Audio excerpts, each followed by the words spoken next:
मी कुठली तरी गोष्ट वाचलेली होती. नदीला महापूर येतो आणि नदीचं पाणी गावामध्ये शिरतं. ते गावात प्रशासनाचे लोक जातात, तहसीलदार जातो, सगळ्या गावातल्या लोकांना तिथून विस्थापित करतो, स्थलांतरित करतो. एक घर असतं की त्यातला माणूस त्यातनं बाहेर निघायला नकार देतो. तो जीप गाडी घेऊन गेलेला असतो तहसीलदार.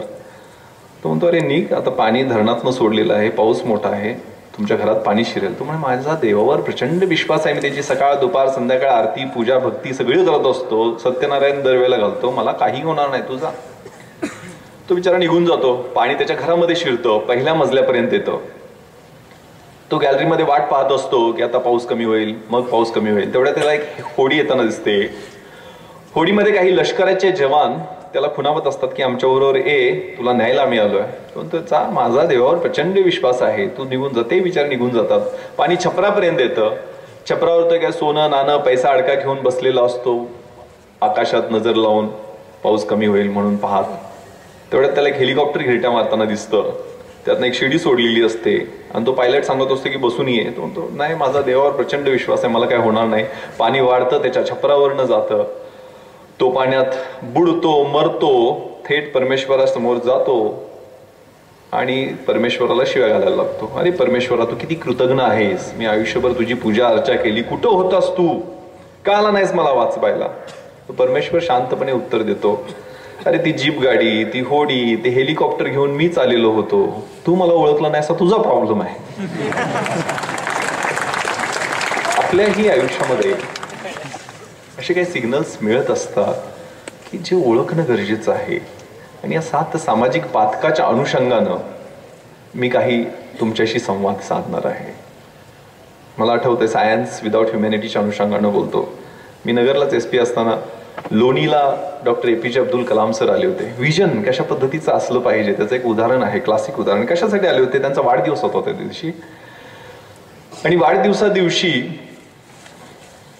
ते मुलांसाठी, कुठल्या मुलांसाठी, जे हँडिकॅप मुलं आहेत त्यांच्यासाठी जयपूर फूट प्रेझेंट घेऊन आले होते. कशा पद्धतीचा जयपूर फूट होता, पृथ्वी क्षेपणास्त्र बनवताना त्याचं जे आवरण बनवण्यात आलं, त्या आवरणाच्या मटेरियलचा किंवा मेटलचा त्यांनी अभ्यास केला आणि त्यांच्या लक्षात आलं की हे मटेरियल, पृथ्वी क्षेपणास्त्र जे पाकिस्तानवरती मारा करण्यासाठी खास इंडियानं बनवलेलं होतं, 300 किलोमीटर त्याची रेंज असणार, हे आवरण जे आहे ते इतकं हलकं आहे आणि टणक आहे. हेच मटेरियल जर जयपूर फूटमध्ये वापरलं तर जे हँडिकॅप मुलं आहेत त्यांना किती सोयीचं ते पडेल.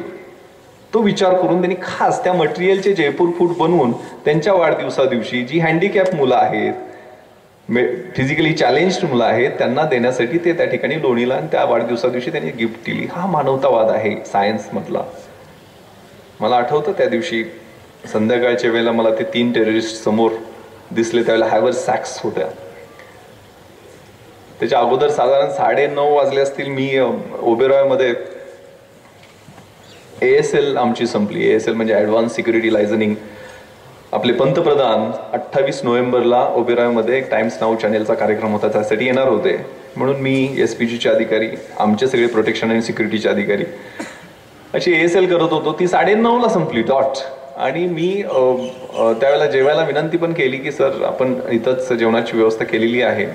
आणि तर SPGच्या आयजी म्हटली की मी अगोदर कमिटमेंट दिलेली, म्हणून आम्ही तिथनं डक्स म्हणजे त्यांना रेडीमेड आम्ही हॉलमध्ये सापडलो असतो. त्याच्यावेळी ते जेवण कॅन्सल झाल्यामुळं मी घरी निघालो. घरी पत्नीला काय मी जेवण पण बनवायला सांगितलं नव्हतं. जाताना मी काहीतरी पार्सल बरोबर घ्यायचं म्हणून डाळ भात शेजारच्या हॉटेलमधून आणायला लावला. मी मेट्रोच्या शेजारी इन्स्पेक्टर क्वार्टर्स पण मला मिळाल्या नव्हत्या, त्या इन्स्पेक्टरच्या क्वार्टर्समध्ये मी राहत होतो.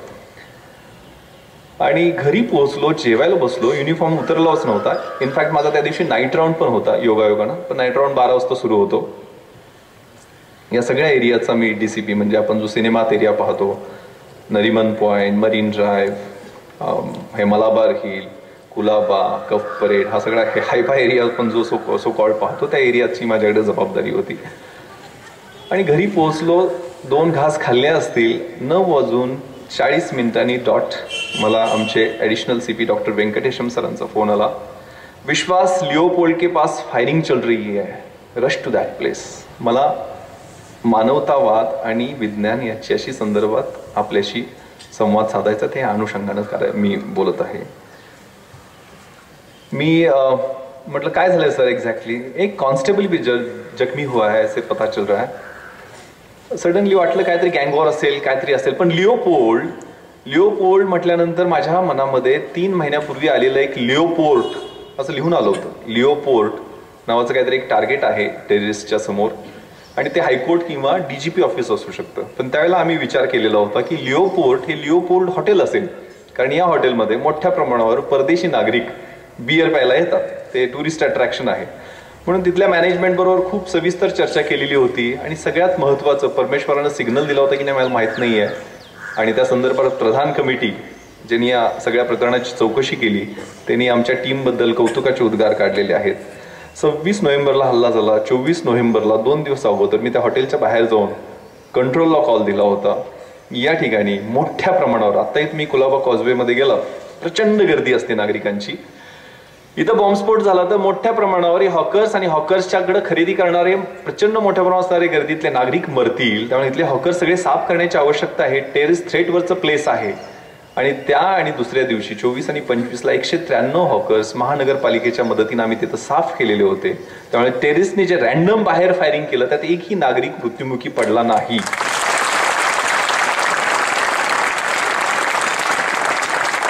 तुम्हाला माहित असेल किंवा नसेल, वाचलं असेल तुम्ही वर्तमानपत्रामध्ये, लिओपोल्डमध्ये 9 लोक मृत्युमुखी पडले. ते सगळे आपले भारतीय होते. इनफॅक्ट त्या रात्री त्या हॉटेलमध्ये 35 ते 40 फॉरेनर्स होते, आणि आपले इंडियन कस्टमर्स तिथं कमी असतात. 15 ते 20 कस्टमर्स हे इंडियन्स होते. वेरॅज मृत्युमुखी मात्र आपलेच सगळे लोक पडले, की परकीय नागरिक तिथं मृत्युमुखी पडला नाही. कारण असं की ज्या वेळेला हे दोघं टेररिस्ट आतमध्ये घुसले, एक ग्रेनेड ब्लास्ट केला, त्यावेळेला सगळ्या परकीय नागरिकांना माहित होतं की ड्रिल त्यांनी काय करायचे. तो ब्लास्ट झाल्या सगळे फ्लॅट झोपले आणि आमचे भारतीय वर तोंड करून बघत बसले. त्यामुळे दुसरा जो टेररिस्टनी AK-47चा बस्ट केला त्याच्यात सगळे आपले लोक मृत्युमुखी पडले. आपल्यावरच आपण हसतो, याचं हे उदाहरण आहे. इस्रायल सारख्या देशामध्ये 2 मिनिटांमध्ये त्या देशाचं शांतता काळातला देशामधनं युद्ध सदृश्य देशात रूपांतर होत असतं. प्रत्येक नागरिकाला माहित आहे की त्याची जबाबदारी काय आहे, त्याचं कर्तव्य काय आहे. ही ड्रिल त्यांना माहित असते. त्यामुळे लिओपोल्ड म्हटल्यानंतर माझ्या लक्षात ते आलं. माझ्याकडं सगळेजण म्हणतात अरे तू रिव्हॉल्वर घेऊन कसा घुसला. माझ्याकडे रिव्हॉल्वर नव्हती, माझ्याकडे ग्लॉक पिस्टल होतं. ग्लॉक पिस्टल हे मॉडर्न वेपन आहे, आणि माझी झोन 1ला नेमणूक झाल्यानंतर मी ग्लॉक पिस्टल स्वतःसाठी इश्यू, ते फक्त अँटी टेररिस्ट स्क्वॉडच्याच अधिकाऱ्यांना दिलं जातं, ते मी माझ्यासाठी इश्यू करून घेतलेलं होतं विशेष परवानगी घेऊन. रिव्हॉल्वरमध्ये 6 गोळ्या असतात. त्याच्यामध्ये 18 गोळ्यांचे 2 मॅगझिन्स माझ्याकडे होते. मी 18 गोळ्यांचं मॅगझिन एक भरलेलं होतं. दुसरं मॅगझिन भरायला सुरुवात केली. ड्रायव्हर आणि RTPC माझे अमित खेतले, तरुण मुलगा, त्याला 3 वाजताच्या गोळीबारामध्ये 3 गोळ्या लागल्या. आत्ताच्या DG इन्सिग्निया त्याला मिळाला नुकताच. त्याला म्हटलं तुझ्याकडे किती राऊंड्स आहेत. सर 30 राऊंड आहेत. माझ्याकडे 40 राऊंड आणि त्याच्याकडे 30 राऊंड, म्हणजे 70 राऊंड आमच्याकडे सफिशियंट राऊंड होते असं त्यावेळेला वाटतं. तुलनेनं कमी होते, कारण प्रत्येक टेररिस्टकडं एक AK-47 आणि डबल मॅगझिन म्हणजे भरलेली मॅगझिन्स 30 गोळ्याची अशी 550 गोळ्या अशा गोळे प्रत्येक एका टेररिस्टकडं 550 ते 600 गोळ्या, सुट्ट्या 70 गोळ्या आणि 550 भरलेल्या गोळ्या, म्हणजे मॅगझिन लोड केलेले असे भरून ठेवलेले होते. म्हणजे ते भरायचे राऊंड पण वेळ तेवढा नव्हता, आणि ते चिकटपट्ट्यांनी बांधलेले होते. म्हणजे एक संपलं की उलट्या बाजून दुसरं घालायचं. म्हणजे ते वेगळे, म्हणजे तुम्ही सिनेमात पाहिलं असेल का, ते उलट्या बाजून लगेच त्यात लोड करता येईल अशा पद्धतीचं. प्रत्येकाकडं 20 ते 25 ग्रेनेड्स, म्हणजे एक ग्रेनेडचा ब्लास्ट झाला तर त्याच्या 25 मीटरच्या परिघामधला माणूस मेलाच पाहिजे. आणि प्रत्येकाकडे 8 kgचा एक RDXचा बॉम्ब. RDXचा बॉम्ब 8 kgचा, म्हणजे डोममध्ये जे ब्लास्ट झाल्यानंतर ताजमध्ये 3 वाजता तशा पद्धतीचा ब्लास्ट. सुदैवानं तो CST मधला बॉम्ब 5 तारखेला डिफ्यूज करण्यात आला, तोपर्यंत लोकेटच झाला नव्हता. असे प्रत्येकाच्या प्लास्टिकच्या बॅगेमध्ये आमच्या सब इन्स्पेक्टरनी उचलून बॉम्ब नेले. ओबेरॉयच्या दारावरचा साळुंके नावाच्या माझ्या इन्स्पेक्टर तो उचलून नेला हातामध्ये. सुदैवानं तिथं काय ती घटना घडली नाही, तो डिफ्यूज करण्यात आला, टायमर सेट झाला नव्हता व्यवस्थितपणे. प्रत्येकाकडे ॲडिशनल पिस्टल आणि पिस्टलचे 60 राऊंड अशी प्रचंड मोठी सामुग्री घेणारे हे 18 ते 25 वयोगटातले हे टेररिस्ट हे ट्रेंड होते, वेल ट्रेंड होते. त्या तुलनेत आमच्याकडे ॲम्युनेशन, वेपन्स, त्यांच्याकडे बुलेट प्रूफ जॅकेट्स नव्हते, माझ्याकडेही नव्हते. तो वेगळा विषय आहे, त्याच्या संदर्भात मी बोलत नाही आहे. पण ज्यावेळेला हा कॉल आला त्यावेळेला मी खाली उतरलो. माझ्या RTPCला मी त्याची पिस्टल लोड करायला सांगितली. माझी पिस्टल मी लोड करून घेतली. आणि वी वेर रशिंग. आम्ही मेट्रो थिएटर क्रॉस करताना मला माझे डीजीपी त्यावेळेचे देन डीजीपी एन रॉय साहेबांचा फोन आला की विश्वास, ताज में ग्रेनेड ब्लास्ट हो रहे हैं और AK-47 के राउंड्स की आवाज आ रही. स्पेसिफिक माहिती त्यांनी दिलेली होती. ताजमध्ये हे काहीतरी झालंय हे लक्षात आल्यानंतर माझ्या लक्षात आलं की हे काही किरकोळ घटना नाही आहे, हे काय गँग वॉर नाही आहे, हे काय इंटरनल रायव्हलरीतनं झालेला गोळीबार नाही आहे. हा दहशतवादी हल्ला आहे आणि खूप मोठा हल्ला आहे. आणि माझी घड्याळ झटकन 1.5 महिन्यापूर्वी गेलं. 1.5 महिन्यापूर्वी ताजवरती असं काहीतरी होईल असंही लिहून आलं होतं. म्हणजे काही या गोष्टी तुम्हाला माहीत असतील किंवा तुम्ही कदाचित मीडियामध्ये ऐकल्या पण असतील.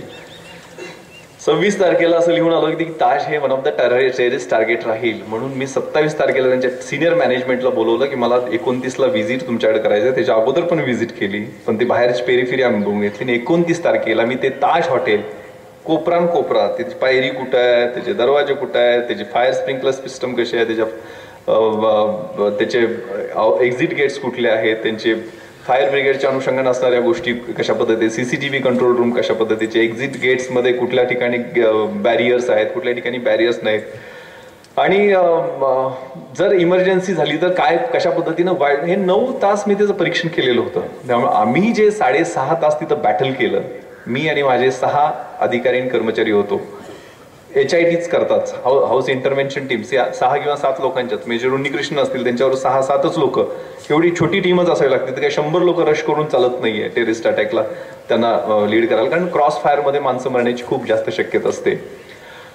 तर हे लक्षात आल्यानंतर ती मला ड्रील आठवली की त्या ठिकाणी मग दुसऱ्या दिवशी मी तिथल्या टॉप मॅनेजमेंटवर बैठक घेऊन त्यांना डूज अँड डोंट्स वर 28 सूचना काय काय केलं पाहिजे. म्हणजे साधं उदाहरण, नॉर्थ कोट गेट, जे नॉर्थ कोट गेटनं टेररिस्ट घुसले त्या गेटवरती इंजिनिअरिंग येतात. मला काय इंजिनियर नाही आहे, मी सांगितलं त्यांना की अशा पद्धतीचं रील लावा आणि ऑटो डोअर्स पाहिजेत, की बटन दाबल्यानंतर कुठे आपल्याला सिग्नल मिळाले की डोअर्स खाली आले पाहिजेत, जसे शेअर मार्केटमध्ये आम्ही करून घेतलेले होते.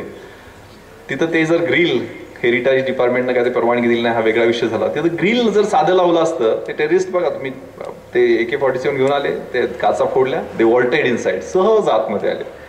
तिथं ते ग्रिल लावलं असतं, कुलूप लावलं होतं तिथं, it was locked, they vaulted inside. तर तिथं ग्रिल लावलं असतं तर प्रश्न वेगळा झाला असता. मी तिथं 6 कॉन्स्टेबल ठेवलेले होते, पण आम्ही दंगल करण्यात प्रसिद्ध आहे. 13 तारखेला मी ते कॉन्स्टेबल्स जे बाहेर सिक्युरिटीसाठी लावलेले ते दंगल धुळ्याला सुरू झाली म्हणून तिथून ते स्थलांतरित करण्यात आले. हे वेगळे विषय आहेत. पण ताजला अटॅक झालाय हे लक्षात आल्यानंतर मला ही सगळी चित्र आठवली आणि मग मी माझ्या मदतीसाठी रिइन्फोर्समेंट मागून आय रश टुवर्ड्स ताज. ताजच्या मुख्य दरवाजावर गेलो नाही, ताजच्या रिअर एंट्रन्सला. ताज तुम्हाला माहित असेल बांधताना उलटं बांधलेलं आहे. म्हणजे ताज ही 1905 साली बांधलेली एक सुंदर वास्तू आहे, पण ते समुद्राच्या दिशेनं त्याचं तोंड असायला पाहिजे होतं. पण त्यावेळेला आर्किटेक्टनं ते म्हणजे इंग्लंडमधून इथंपर्यंत पोहोचे तोपर्यंत 3 महिन्याचा अवधी लागायचा आणि आर्किटेक्टनं तो मॅप पाठवला, तो उलट्या दिशेनं बांधलेला आहे. म्हणजे दिशा त्याची समुद्राच्या दिशेनं तोंड पाहिजे होतं, ते उलट्या दिशेनं तोंड आहे. आणि जुनी वास्तू जी आहे 1905 ला बांधलेली, ते ओल्ड हेरिटेज विंग. आणि तुम्ही जी नवीन इमारत पाहता 18 मजल्यांची, ती नवीन ताजची इमारत 1960 ला बांधली.